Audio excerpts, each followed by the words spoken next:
తెలుగు మాసాలన్నింటిలో వైశాఖంకి ఎంత ప్రత్యేకత అయితే ఉందో తెలుగు రాష్ట్ర నగరాల్లో విశాఖపట్నానికి కూడా అంతే ప్రత్యేకత ఉంది. విశాఖ రాజధాని అయ్యే అర్హతలు ఏంటి అని అడుగుతున్న చాలామందికి ప్రకృతి ప్రసాదించిన రామకృష్ణ, రిషికొండ, యారాడ బీచ్లే కాకుండా కనువిందు చేసే కైలాసగిరి, బుర్రా గుహలు ఉన్నాయి. అతి కొద్ది దూరంలోనే అరకులోయ కూడా ఉంది. తెలియకుండానే తన్మయత్వానికి గురి చేసే ఎంతో సుందరమైన సాగర నగరం.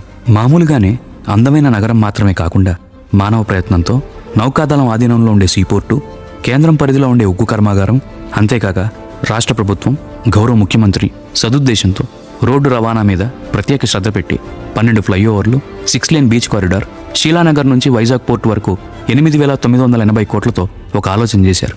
దాంతోపాటు రైల్ ఓవర్ బ్రిడ్జ్, విశాఖ ప్రాంతం అంతా రవాణా అనుసంధానం కోసం మొత్తంగా మరో 12 ప్రాజెక్టులు 1906 కోట్ల రూపాయలతోటి ప్రతిపాదించారు. నగరవాసులకి జాతీయ, అంతర్జాతీయ ప్రయాణికుల సౌలభ్యం కోసం 14,300 కోట్లతో మెట్రో రైల్ ప్రాజెక్ట్ని కూడా సంకల్పించారు. దాంతోపాటు 4,727 కోట్ల రూపాయలతో భోగాపురం అంతర్జాతీయ విమానాశ్రయంను 3 మే 2023న జిఎంఆర్ వారితో కలిసి ముఖ్యమంత్రి జగన్ గారు శంకుస్థాపన చేశారు. మొత్తంగా 33,080 కోట్లతో విశాఖని సమగ్ర అభివృద్ధి వైపు నడిపించి ఆంధ్రావని రాజధాని చేయాలి అని ఆకాంక్షిస్తున్నారు. జగన్ గారు చెప్పారంటే చేస్తారనే మాట అందరి నోటా ఉంది. కనుక ఇది కూడా చేయడానికి మీ అందరి సహకారం, చల్లని దీవెనలు ఆయనకు ఉండాలని మేము కోరుతున్నాం. ఆలోచించండి. నేటి బాలలే రేపటి పౌరులు అంటారు. అలాగే నేటి విశాఖ రేపటి విశ్వనగరం అవుతుంది.